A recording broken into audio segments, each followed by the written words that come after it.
Today we're speaking with Delta K. Delta's ancestors have lived in the Byron Bay area for millennia, and her incredible walking and cultural tours is going to be an integral part of the GrassTree Fellowship. Jingy my name's Delta K. I'm a proud Arakwal Bumabin woman. And yeah, my homelands is the Byron Shire area. We're part of the Greater Bundjalung peoples. Beautiful. Thank you so much. And I'm Janine Barron, and I'm here in England. So, really interesting relationship, as you know, England and Australia. I look forward to coming back to Bundjalung country soon and being with you.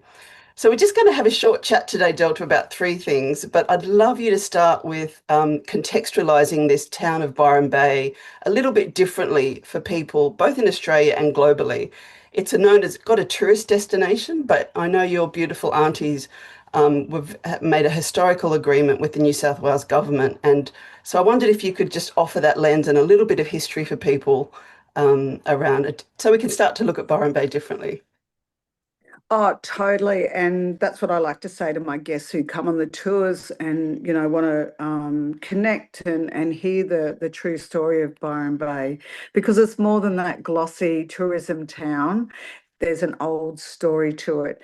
And my old ancestor, Bobby, he sat there and watched the British ships arrive. Imagine what Bobby thought. Mm, Hmm? yeah. And again, our family, like many others around so-called Australia, got pushed out of their traditional homes into the northern area of Byron, into the swamps. And old Bobby and the family, he didn't want to sit in the swamp, so he took the family over to what is now called Arakwal National Park. So since colonisation, we've always lived at Tallow Beach. So, mum and her three sisters used native title to be able to protect their homelands, and also to be able to get their traditional campsite back Mm, using that legislation. Now, native title is an ugly, divisive mechanism, but it was a way for the four sisters to be able to protect country and to go back to their traditional campsite. beautiful. So I'm actually sitting here in my mum's house on her traditional campsite. So these four women um, have just given this incredible pathway forward for us younger ones to continue to look after country Mm, and to live on country here.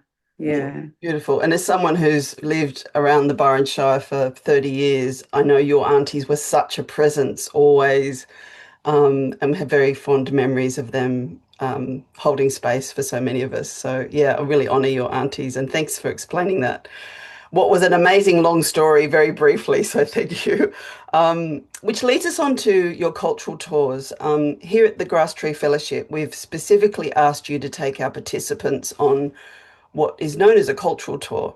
Now, my experience of that tour was very visceral. It was very much, I began the tour thinking, oh, this is going to be good.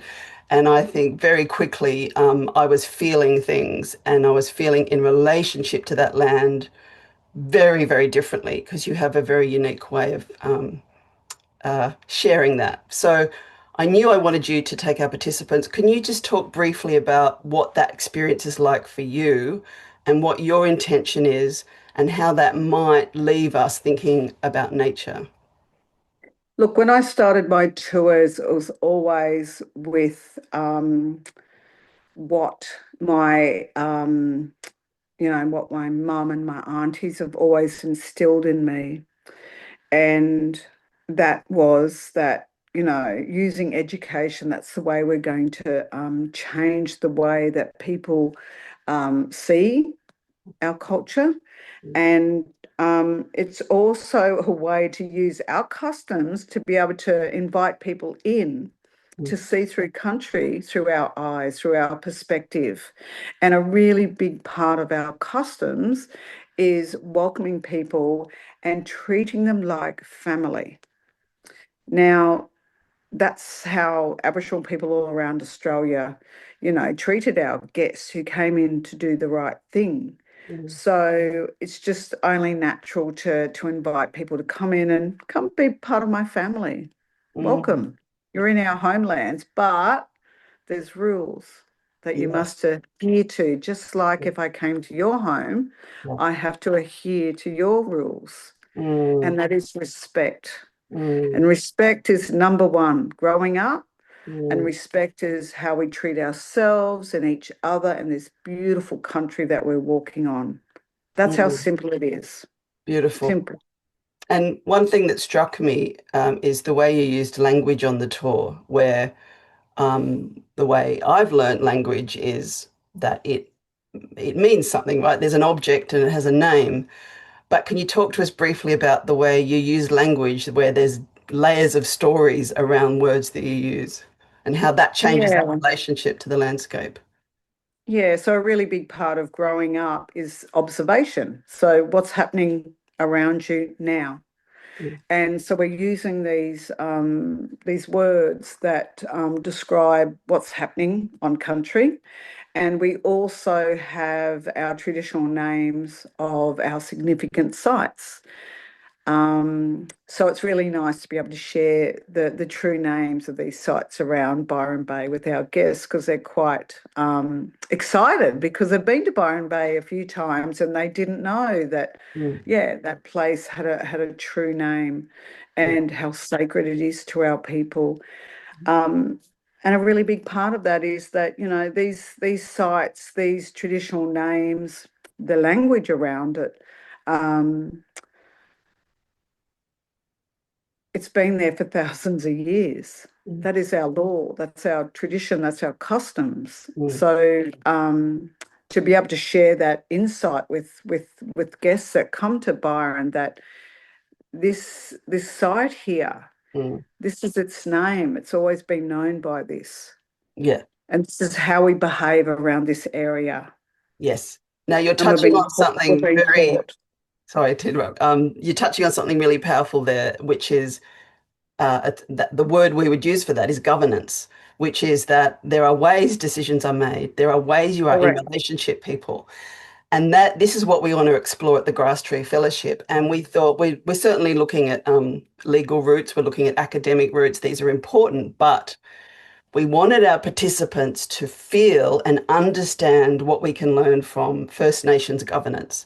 So could you Mm. just speak to us and just keep going with that thread you were on, where how would you explain your governance, your relationship with nature, um, which might be very, very different to how non-Indigenous people think about it?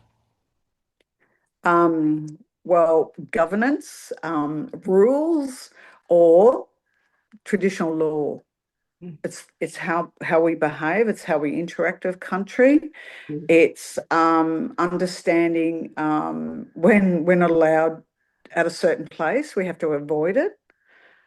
Growing up on the lands of Byron Bay, there were certain areas that I wasn't allowed to go to because I was young.